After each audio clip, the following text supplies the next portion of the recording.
Ciao ragazzi, benvenuti in questo nuovo video. Oggi parliamo di auto a GPL. Faremo la lista delle 10 auto più vendute nel 2021-2022. Prima di cominciare vi ricordo di iscrivervi al canale, di lasciare un commento, un like e di condividere questi video.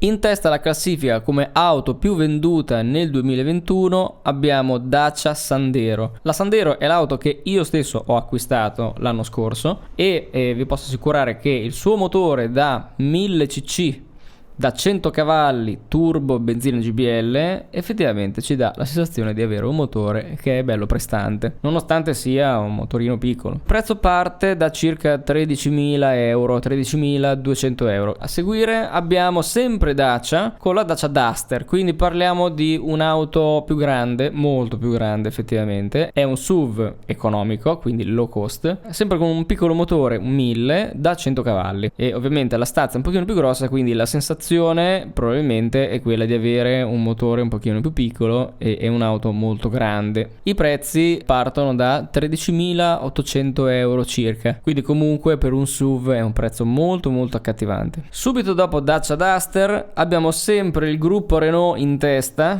con la Renault Captur. La Captur è un crossover, una via di mezzo diciamo tra una classica berlina e un SUV, quindi più piccola di una Duster ma più grande di una Sandero. La sensazione di grandezza di un crossover ce la dà la parte esterna, perché poi all'interno in realtà sembra una berlina un pochino più alta. Effettivamente la linea della Captur è molto bella, il motore è un 1000 da 100 cavalli e i prezzi però cominciano ad essere più elevati, si parte da circa 22.000 euro. Parliamo fino a qui comunque di questi motori 1000 che sono sì piccoli ma consumano veramente poco. È un motore che consuma molto poco anche in autostrada e sta bello rilassato comunque perché ha sempre la sesta, quindi avere la sesta effettivamente cambia tantissimo. Quarto posto abbiamo la Renault Clio. Questa ovviamente è un'utilitaria, è una macchina un pochino più piccola, quindi una piccola berlina, è più piccola di Dacia Sandero, il motore è sempre 1000, quindi lo stesso della Captur, da 100 cavalli. Dacia e Renault montano lo stesso motore praticamente, quindi è sempre il 1000 turbo GPL. Il prezzo della Renault Clio però, pur essendo una macchina piccolina, parte da circa 19.000 euro, 19.500, che è un po' alto effettivamente. Dando indietro un'automobile, facendo rottamazione eccetera, si riesce ad abbassare il costo e girare intorno ai 15-16.000. Quinto posto abbiamo la Fiat Panda.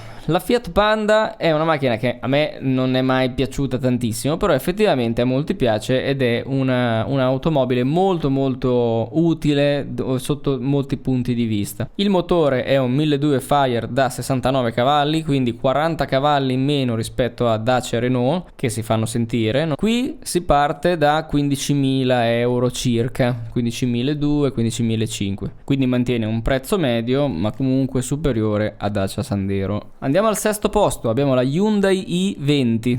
Hyundai i20 ha una linea un po' particolare che a me non è mai piaciuta sinceramente. Il motore è un 1200 da 84 cavalli, quindi alla guida rimane abbastanza morbida senza strafare. I prezzi anche qui partono intorno ai 19.000 euro, quindi non parliamo di un'auto proprio economica. Per essere un'auto piccolina parliamo già comunque di una bella cifra. Andiamo al settimo posto, andiamo sulla Kia Sportage, una macchina bella grossa, è un SUV che ha avuto un sacco di successo e in giro se ne trovano veramente tanti. È una delle migliori auto GPL sul mercato e ha un motore bello possente perché è un 1600 da 126 cavalli, che effettivamente non sono pochi, però la stazza è effettivamente più grossa. Essendo un marchio più pregiato rispetto a Dacia, ha montato un motore più grosso, ma lo fa pagare tutto, insieme ovviamente a una linea bellissima perché è un'auto veramente molto bella, anche gli interni sono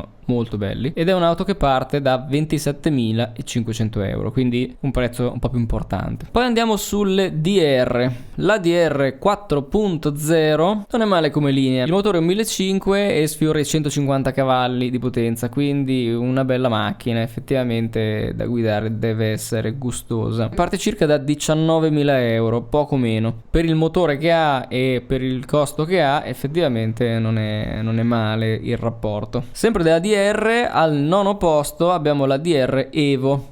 Qui il motore è un 1600 da 126 cavalli, che anche qui non sono pochi. Il rapporto qualità-prezzo è molto elevato. Siamo quasi sui 16.000 euro, poco meno. Effettivamente a questo prezzo qui la DR Evo e la DR 4.0 è concorrenziale a Renault e ad altri segmenti. All'ultimo posto troviamo la Kia Rio. Ce ne sono tantissime in giro. Ha un motore GPL da 1,2 litri e 82 cavalli. I prezzi non sono altissimi perché si parla di 16.000 euro, rimane di concorrenza. Da questa lista qui capiamo che Dacia, Sandero e Duster hanno spopolato, perché effettivamente i costi di queste due auto sono molto concorrenziali. È vero che ci ritroviamo un'auto che è un pochino più, come si dice, tagliata con l'accetta, però a livello di concorrenza a pochi. Ragazzi, con questo è tutto, io spero di essere stato utile. Vi ricordo di iscrivervi al canale, di commentare, ditemi anche voi la vostra, se avete queste auto qui come vi trovate, quanto consumano, e se avete altre auto GPL scrivetemelo nei commenti. Noi ci vediamo alla prossima, ciao!